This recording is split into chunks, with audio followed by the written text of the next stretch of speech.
9,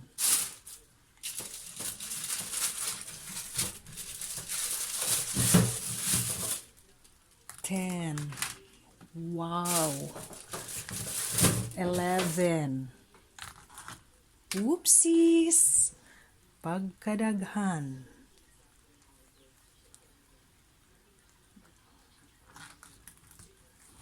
Okay.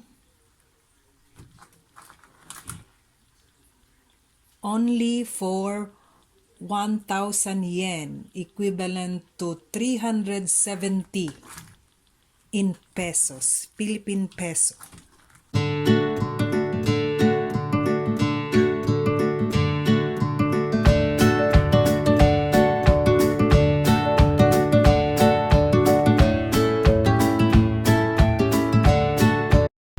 Good morning everyone! So for today's video, meron tayong special na lulutuin sa umagang ito.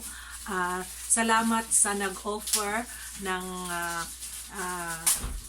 pagkain ito na napakasarap, pero hindi siya gaanong advisable para sa mga may edad na. So kailangan hinay-hinay lang, pero bago natin umpisahan ang lahat, mag-subscribe muna kayo sa aking channel, Kakay Sato po sa Kaysiyahan.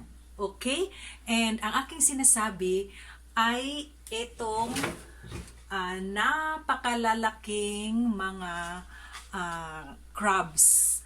Hindi ko alam kung ano yung exact term nito sa Tagalog, pero sa Bisaya kasi tayo ay Bisaya, ang tawag namin dito ay lambay. Lambay siya. So, ayan po, kalalaki ang ating lambay. So, salamat po sa nag-offer. At ang trivia guys, ito ay sa halagang 1,000 Japanese yen. So, nandito nga pala tayo sa Japan.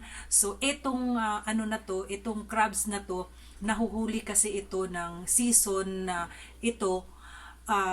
Pag sa season niya, marami talaga. So, napakamura. Sa atin ito, alam ko, napakamahal. So, 1,000 yen is equivalent to, ngayon, nasa 37 ang rate. So, nasa 370 lang po ito sa Philippine peso. So, di ba, napakamura. So, lulutuin natin ito ngayon na yung yung simpleng luto.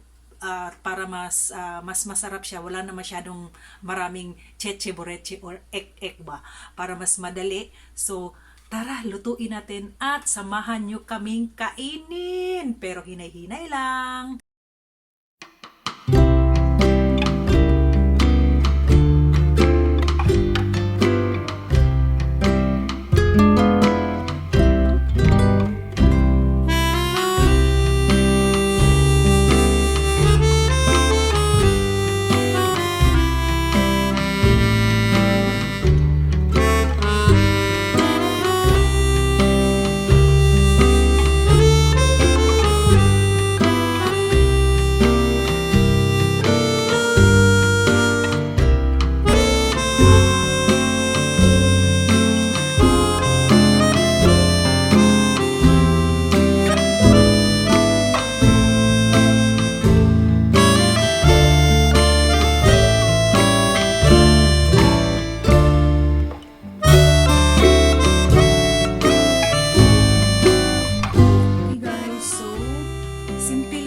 Gagawin natin sa ating crabs for today. Lagyan lang po natin ng konting suka. Siguraduhin lang po natin na hindi siya masyadong maasin. Then lagyan natin ng sibuyas. And then bawang. Yan, lagay natin sa ilalim. Tayo ng pamintang buo para mas mabango yung ating luto at saka mas masarap. Pamintang buo po yan.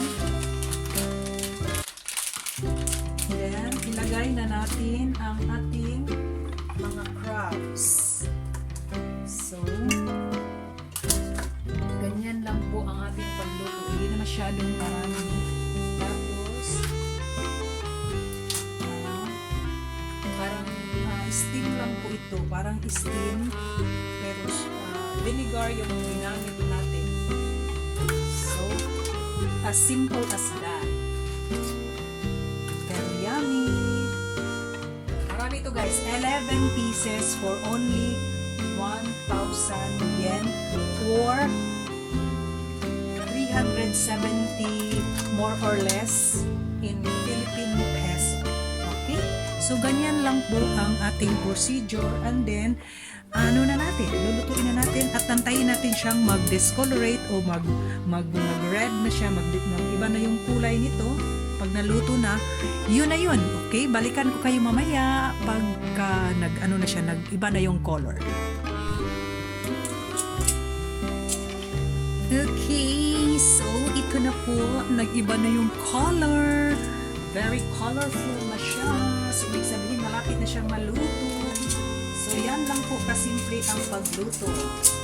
So, hindi natin siya nilagyan ng sabaw ng marami kasi kailangan na siyang yung sabaw niya, yun lang yung, kasi siya, magtutubig kasi siya ito. So, mapapansin nyo, sa inyo,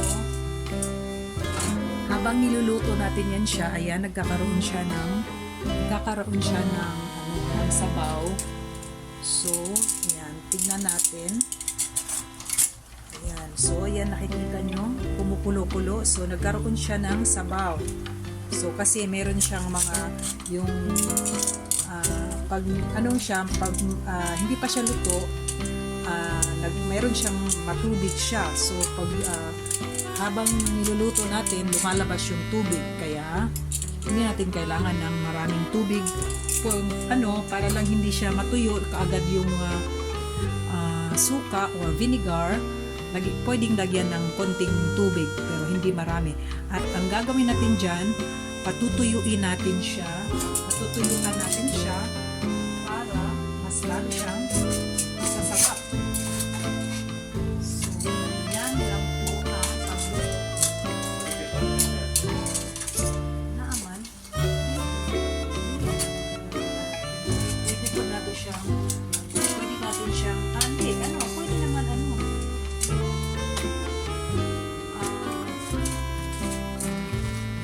lipat natin yung nasa ibabaw, natin natin sa ilalim.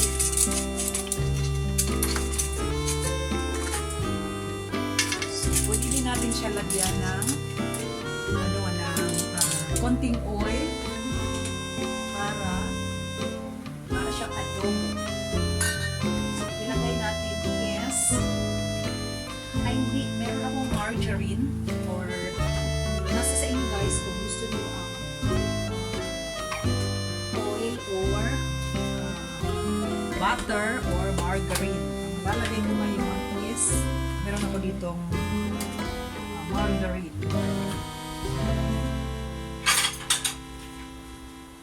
So, ayan, konting margarine. Lagyan natin siya para manintag-hintag. So, mas masaya.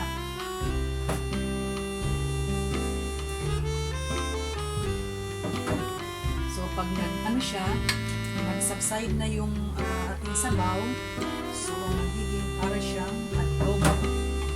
So, yan lang po. Okay, so, tignan natin mamaya pag wala na yung water.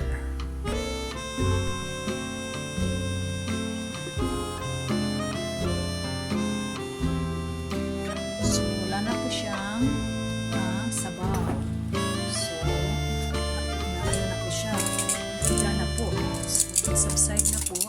Natin. So, then siya. Wala na po.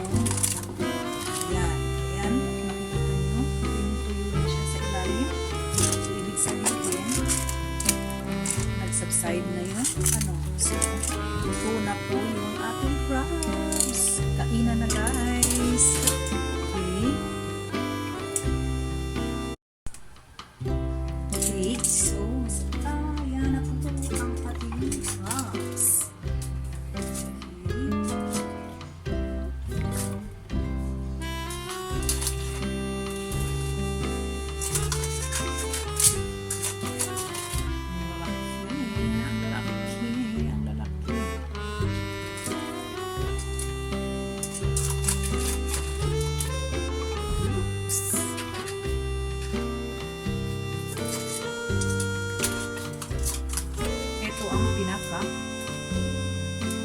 Winner.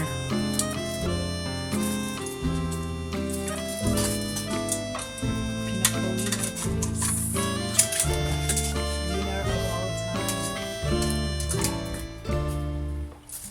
So, sa mga mahilig dyan sa crabs, pero hinay-hinay lang po tayo dito kasi alam nyo na, may mga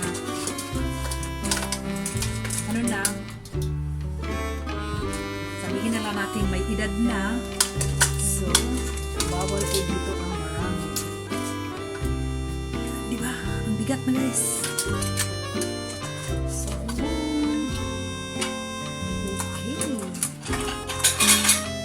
Winner na winner. Charan! Kidok-kidok. Kainan na guys. So guys, luto na po yung ating crabs. Ayan na po, napakaganda ng ating crabs. So, pero again, dahan-dahan lang sa mga may HB. So, ito po yung breakfast natin ngayon. O, diba? Heavy na yung breakfast. So, may crabs tayo. And, meron tayong Shanghai na lumpia. Siyempre, hindi mawawala ang rice and sausawan. So, kainan na guys! Kain po tayo!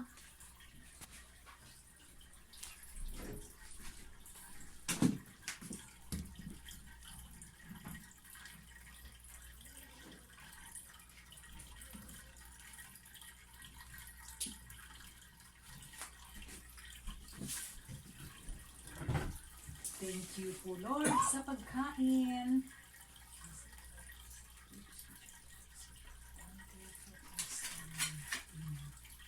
Kainan na. Yum, yum, yum. Pero hindi tayo pwede sa maramihan. Kain na guys, kain.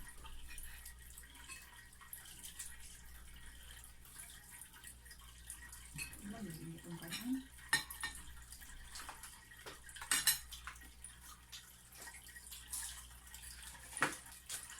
Lami siya yung aning ang rano.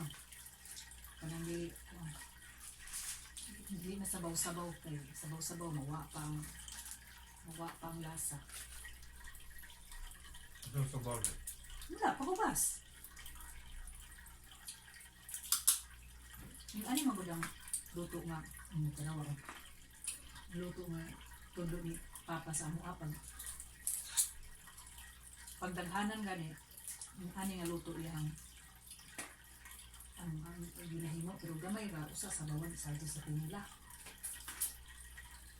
Pero daghan ngayon. Magkinamay tayo guys, kinamot. Bawang.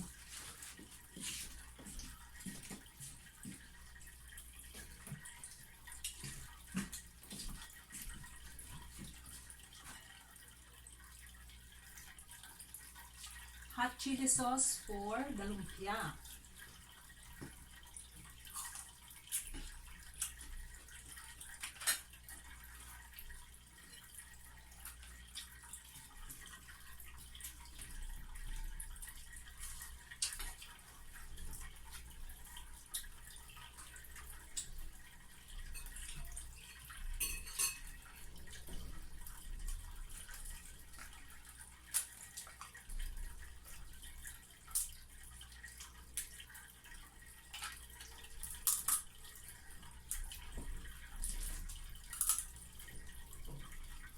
Wala tayong pang-crack ng ano. So, ang ipin ang pang-crack.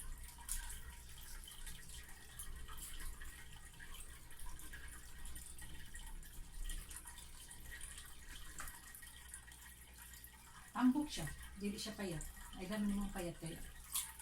Ang yung unod kuan. Wala siya inid. Tawa siya ito. Sa tawa. Matuwa. Kaya, nga pa lang. Ang tips pala nito, pagkakuha, lutuin mo kagad, hindi mo na kailangang ipagpabukas. Kasi, ano siya, nawawala yung taba niya. Yun ang sabi sa akin ng ano, mama, nga na pa ba? Mga olds. Nawawala daw yung taba pag ano, hindi niluto ka agad. Kaya lutuin ka agad siya.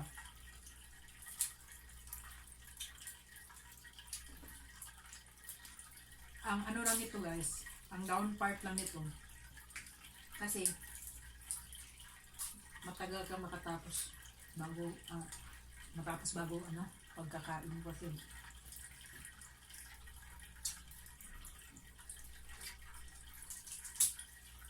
Maghihimay ka pa.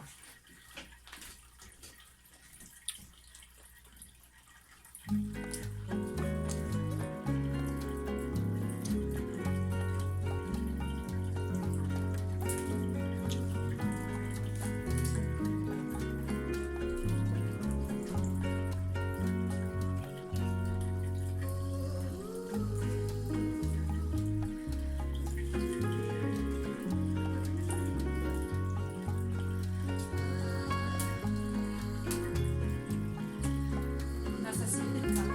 Aray! Oh.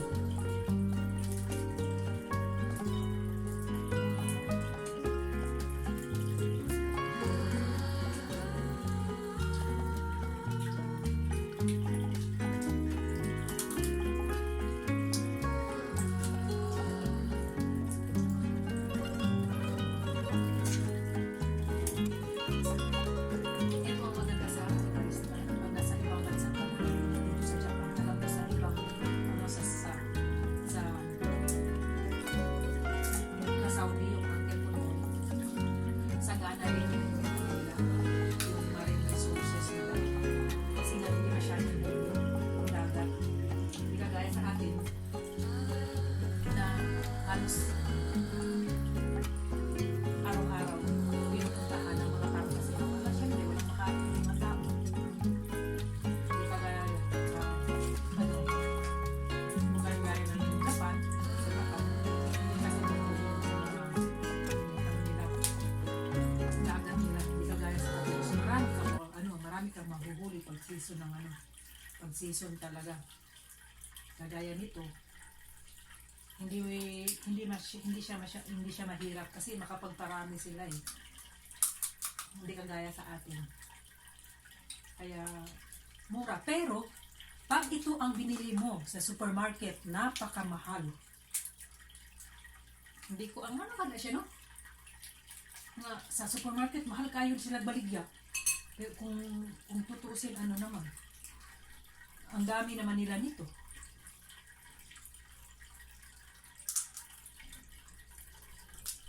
Isang piraso ta nasa 300, no?